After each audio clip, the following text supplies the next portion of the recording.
Hello friends, welcome to my YouTube channel. तो आइए हम लोग गृह प्रबंधन स्टार्ट करते हैं आज। तो पिछले वीडियो में हम लोगों ने क्या किया था कि होम साइंस का जो न्यूट्रिशन साइंस उसे हमने ख़त्म कर दिया, और उसके बाद जो है आपका एक्सटेंशन एजुकेशन था, उसकी क्लास भी एंड हो चुकी है। अब नेक्स्ट हम लोग होम मैनेजमेंट की क्लास कंटिन्यू करेंगे। तो सबसे पहले हम देखते हैं कि गृह प्रबंधन क्या होता है। तो गृह प्रबंधन एक मानसिक प्रक्रिया है और निरंतर प्रक्रिया है, यानी कि ये कॉन्टिन्यूअस प्रोसेस है जिसमें गृहिणी अपने लक्ष्य को पूरा करने के लिए कम से कम संसाधनों का उपयोग करती है। अर्थात गृहिणी के पास जितना संसाधन है वो उसी का यूज करके अपने लक्ष्य तक पहुंच सकती है। और यह मानसिक प्रक्रिया क्यों कहा गया है? क्योंकि हम किसी भी कार्य को करने से पहले उस पर प्लानिंग करते हैं, तो उसमें हम जो है थिंकिंग करते हैं कि हमें कैसे इस कार्य को करना है और इसका लास्ट में परिणाम क्या निकलना चाहिए। ये सारी चीज़ों पे हम विचार करते हैं, इसलिए ये मानसिक प्रक्रिया है। और निरंतर प्रक्रिया तो ये एक कंटिन्यूअस प्रोसेस भी है।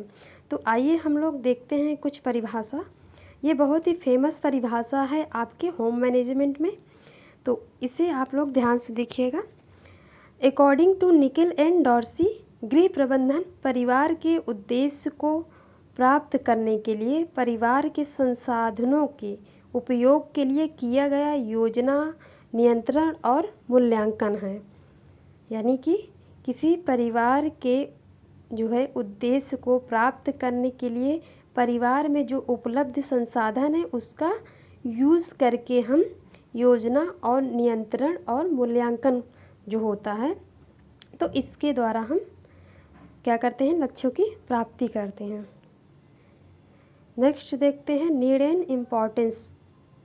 लक्ष्य को प्राप्त करने के लिए जो होम मैनेजमेंट होता है, तो हम उसको क्या करते हैं, लक्ष्यों को प्राप्त करने के लिए जो है हम यूज करते हैं और संसाधन का सही उपयोग करें। मतलब इससे क्या होता है कि हम संसाधन को सही जगह और सही तरीके से उपयोग करें जिससे कि वो वेस्ट ना हो।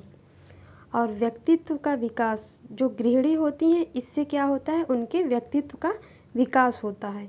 जब हम किसी कार्य पे जितना ज़्यादा प्रैक्टिकल करते हैं वो कार्य में उतना ही ज़्यादा इम्प्रूवमेंट मिलता है देखने को। आप लोगों को देखिएगा, किसी भी कार्य पे अगर हम प्रैक्टिस बहुत ज़्यादा करते हैं तो वो कार्य में जो एरर होता है वो क्या हो जाता है, उससे रिमूव होता है और इम्प्रूवमेंट जो है वो क्या होता है, वो बढ़ जाता है।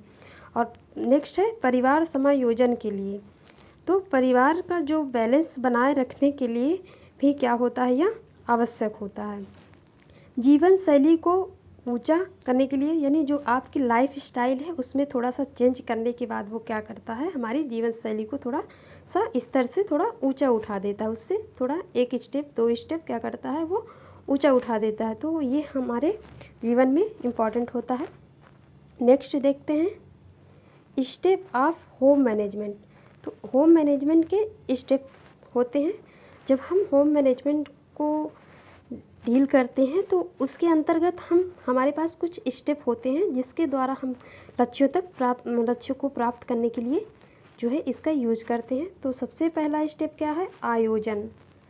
और सेकंड है संगठन, थर्ड वन है नियंत्रण, और लास्ट वन है मूल्यांकन। तो कितने चरण हो गए, टोटल 4 चरण होते हैं। तो आइए हम लोग 4 चरण जो दिए गए हैं उसमें एक एक चरण के बारे में हम लोग डिटेल से जानते हैं। आयोजन, तो ये क्या होता है, किसी भी काम को करने से पहले एक रूपरेखा तैयार किया जाता है। मतलब किसी भी कार्य को जब हम शुरुआत करते हैं तो सबसे पहले मैपिंग की जाती है उसकी, कि जैसे मान लिया कि हम कोई घर बना रहे हैं तो उसमें हम सबसे पहले मैपिंग करेंगे कि किचन कहाँ होना चाहिए और ड्राइंग रूम कहाँ होना चाहिए, वॉशरूम कहाँ होना चाहिए। तो ये सारी चीज़ें हम पहले मैप करते हैं कि हम कहाँ पे क्या चीज़ जो है सिचुएटेड करेंगे, और इसके अकॉर्डिंग जो है हम प्लानिंग करते हैं। तो आइए हम देखते हैं इसके एलिमेंट ऑफ प्लानिंग। तो कुछ इसके एलिमेंट्स हैं जैसे कि क्या किया जाता है, कौन से संसाधन की ज़रूरत होती है, किस प्रकार करना है, किसके द्वारा करना है और कब करना है। तो इसमें हम एग्ज़ाम्पल लेते हैं। फॉर एग्ज़ाम्पल हम किसी पूजा का आयोजन कर रहे हैं, तो उसमें हम क्या मैप्ड करेंगे, क्या प्लान करेंगे। सबसे पहले क्या किया जाना है, तो क्या किया जाना है इसमें, तो इसमें पूजा किया जाना है और इसके साथ साथ इसमें आरती की जानी है। तो अब इसमें कौन से संसाधन की ज़रूरत होती है, तो इसमें देखेंगे घी, दिया, कपूर, इन सब चीज़ों की ज़रूरत पड़ती है। और किस प्रकार की जानी है, तो आरती खड़े होकर की जानी है। और किसके द्वारा की जानी है, तो ये पंडित के द्वारा की जानी है। कब किया जाना है, ये आपके मॉर्निंग या शाम में किया जाना है। तो हम ये क्या हो गया, ये एक प्लानिंग हो गई, किसी पूजा अनुष्ठान को करने के लिए एक प्लानिंग की गई। और नेक्स्ट संगठन क्या होता है, तो दो या दो से अधिक लोग मिलकर काम करते हैं, तो इसके बीच काम का बंटवारा होता है। तो आप लोगों ने पढ़ा होगा पॉलिटिक्स में शक्तियों का विकेंद्रीकरण, आप लोगों ने पढ़ा होगा। तो सेम ये वही प्रोसेस है। इसमें क्या होता है कि जैसे फॉर एग्जांपल कि प्रिंसिपल वो क्या करेगा, वो पूरे स्कूल को इंडिविजुअल जाके बच्चों को वो कंट्रोल नहीं कर सकते हैं। और किसी भी स्कूल में आप लोग देखेंगे कि प्रिंसिपल, वाइस प्रिंसिपल सर होते हैं। तो इसमें क्या होता है, जो प्रिंसिपल होते हैं अगर वो अनुपस्थित है, तो उनकी अनुपस्थिति में जो चार्ज कौन लेता है, वाइस प्रिंसिपल सर। अगर वाइस प्रिंसिपल सर नहीं है, तो वो किसी आपके जो सीनियर टीचर हैं वो उनको अपनी चार्ज सौंप के जाते हैं। तो यही क्या है कि अपने शक्तियों का विकेंद्रीकरण करते हैं। तो सबसे पहले जो प्रिंसिपल होते हैं वो अपनी कुछ जिम्मेदारियां वाइस प्रिंसिपल सर को देते हैं, और वाइस प्रिंसिपल सर अपनी कुछ जिम्मेदारियां सीनियर टीचर्स को देते हैं। और जो टीचर्स होते हैं वो क्लास की जो जिम्मेदारियां होती हैं, कुछ छोटी जिम्मेदारियां जो क्लास के कैप्टन्स को देते हैं, जो क्लास को कंट्रोल करते हैं। तो ये क्या होता है, संगठन हो गया एक। अब नेक्स्ट है नियंत्रण। तो नियंत्रण क्या होता है, तो नियंत्रण योजना को क्रियान्वित किया जाता है नियंत्रण के द्वारा। यह एक प्रकार का बांध है जो प्रबंधन में उपयोग किया जाता है। और according to Nickell and Dorsey, आइए देखते हैं इनके द्वारा क्या परिभाषाएं दी गई हैं। यह एक यंत्र की तरह है जो योजना को इच्छित परिणाम तक पहुंचाने दिशा निर्देशन प्रदान करता है पहुंचाने के लिए। तो ये क्या होता है, यह एक यंत्र की तरह होता है जो लक्ष्य को आप प्राप्त करना चाहते हैं, ये वहाँ तक आपको पहुँचाने में मदद करता है, दिशा निर्देश प्रदान करता है। और नियंत्रण के कुछ अवस्थाएं हैं, देखिए इसमें 3 अवस्थाएं हैं। किसी भी कार्य पे बल देना, निरीक्षण करना और समायोजन करना, ये क्या हो गया, नियंत्रण की अवस्था हो गई। ये आपके एग्ज़ाम में अक्सर पूछे जाते हैं ये क्वेश्चन कि नियंत्रण की प्रथम अवस्था कौन सी होती है। तो मैंने बहुत बार देखा है कि ये जो पहला आपका दिखा रहा है, यहाँ पे दिख रहा है बल देना, ये आपका बहुत बार क्वेश्चन में आया हुआ है। नेक्स्ट हम देखते हैं मूल्यांकन।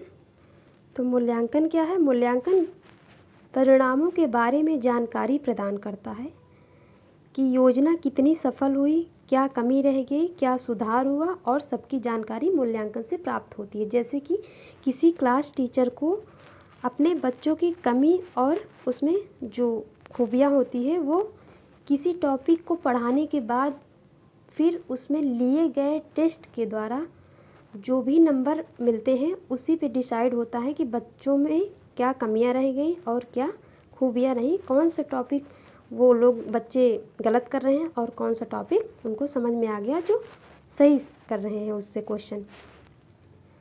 तो देखिए यहाँ पे मूल्यांकन को भी कई प्रकार से डिवाइड किया गया है। तो मूल्यांकन के भी कई प्रकार होते हैं। तो सबसे पहला है सर्वोपरि। सर्वोपरि में क्या होता है कि ये आपको सरसरी निगाह से काम को देखते हुए मूल्यांकन किया जाता है। कहने का मतलब है कि इसमें कार्य का ऊपरी तौर पर मूल्यांकन किया जाता है। इसमें बहुत गहराई से मूल्यांकन की प्रक्रिया नहीं की जाती है। प्रबंधन सरसरी निगाह से कार्य को देखते हुए मूल्यांकन करता है। तो ये क्या हो गया, ये सर्वोपरि हो गया। और दूसरा है आपका सविस्तार मूल्यांकन। तो विस्तृत विवरण से मूल्यांकन किया जाता है। कहने का मतलब है कि इसमें कार्य के प्रत्येक चरण पर बहुत ही बारीकी से मूल्यांकन का कार्य किया जाता है। और कार्य में सुधार लाने के लिए क्या करते हैं, इस प्रकार का मूल्यांकन किया जाता है। ताकि जिस चरण में कमी हो उसे जो है जाना जा सके और सुधार किया जा सके। नेक्स्ट है सापेक्ष मूल्यांकन। तो सापेक्ष मूल्यांकन क्या होता है? सापेक्ष मूल्यांकन है कि प्रतिस्पर्धी अध्ययन किया जाता है। मतलब कहने का है कि इस मूल्यांकन में योजना के समाप्त होने पर जो लक्ष्य की पूर्ति कितनी हुई इसका तुलनात्मक अध्ययन किया जाता है। एंड नेक्स्ट वन है निरपेक्ष मूल्यांकन, जो बिना किसी तुलना के अध्ययन किया जाता है। इस मूल्यांकन में बिना किसी तुलना के सफलता का पता लगाया जाता है और इसका प्रयोग जो है अल्पतम होता है। नेक्स्ट है औपचारिक मूल्यांकन। औपचारिक मूल्यांकन, तो औपचारिक का शब्द को आप सुनते ही आपके माइंड पे आया होगा कि जो औपचारिक एजुकेशन और अनौपचारिक एजुकेशन। तो औपचारिक एजुकेशन में क्या था, आप लोगों ने देखा था वहाँ पे रूल रेगुलेशन सारी चीज़ें फिक्स होती हैं और अनौपचारिक में सारी चीज़ें फिक्स नहीं होती हैं। तो वैसे ही औपचारिक मूल्यांकन में जो है क्या होता है कि इसमें मूल्यांकन का कार्य एक क्रम और एक समय तथा व्यवस्थित किया जाता है और साथ ही साथ तुलना पर भी कार्य किया जाता है, तो उसे औपचारिक मूल्यांकन कहते हैं। और अनौपचारिक मूल्यांकन को उसका ठीक विपरीत होता है, जैसे कि यहाँ औपचारिक मूल्यांकन का ठीक विपरीत होता है। इसमें क्रम समय तथा व्यवस्थित ढंग की आवश्यकता नहीं होती है। नेक्स्ट है रचनात्मक मूल्यांकन। तो रचनात्मक मूल्यांकन जिसे हम फॉर्मेटिव असेसमेंट के नाम से देखे होंगे, अगर आप लोगों ने बीएड किया होगा तो वहाँ पे आप लोगों को देखने को मिला होगा कि समेटिव और फॉर्मेटिव असेसमेंट। तो यहाँ पे ये रिसर्च का भी टॉपिक है। तो ये क्या होता है, ये आपका रचनात्मक मूल्यांकन फॉर्मेटिव असेसमेंट, ये योजना के बीच में मूल्यांकन, जैसे कि टीचर्स क्लास में पढ़ा रहे हैं और बीच में क्वेश्चन बच्चों से पूछ ले रहे हैं। तो प्रत्येक टॉपिक ख़त्म होने के बाद जस्ट पूछ रहे हैं और फिर स्टार्ट कर रहे हैं न्यू टॉपिक। तो ये क्या होता है कि ये आपके कार्य चल रहा है उसी के बीच में मूल्यांकन करना, ये क्या है आपका रचनात्मक मूल्यांकन में आ जाता है। इसे हम फॉर्मेटिव असेसमेंट कहेंगे। और योगात्मक मूल्यांकन इसे हम समेटिव असेसमेंट कहेंगे, जिसमें क्या होता है कि योजना का अंत होने के बाद मूल्यांकन किया जाता है। जैसे कि आप लोगों ने देखा होगा कि जो आपका ईयरली एग्ज़ाम्स होते हैं उसमें क्या होता है पूरे सिलेबस के ख़त्म होने के बाद जो है एग्ज़ाम्स लिए जाते हैं। और रचनात्मक मूल्यांकन का देखें तो जो आपकी हाफ ईयरली होती हैं तो उसमें हम कह सकते हैं कि ये आपका रचनात्मक मूल्यांकन के अंतर्गत आता है। नेक्स्ट है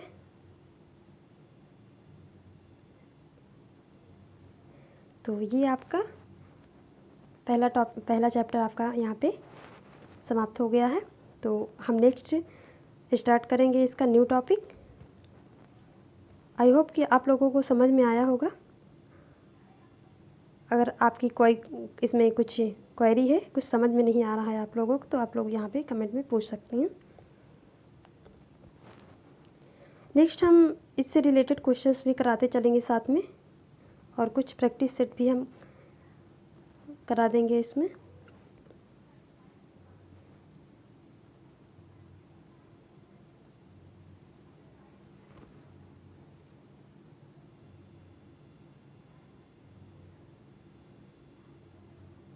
पहले चैप्टर से आप लोगों का लगभग इसमें परिभाषा पूछी जाती है और पूछ लिया जाता है कि ये किनके द्वारा दी गई परिभाषा है।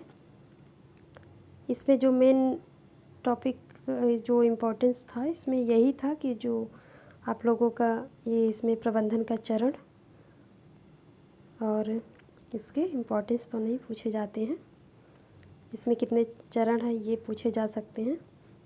बाकी ये मूल्यांकन के प्रकार इसमें इम्पोर्टेंट है और जो परिभाषा हमने बताया वो परिभाषा इम्पोर्टेंट है।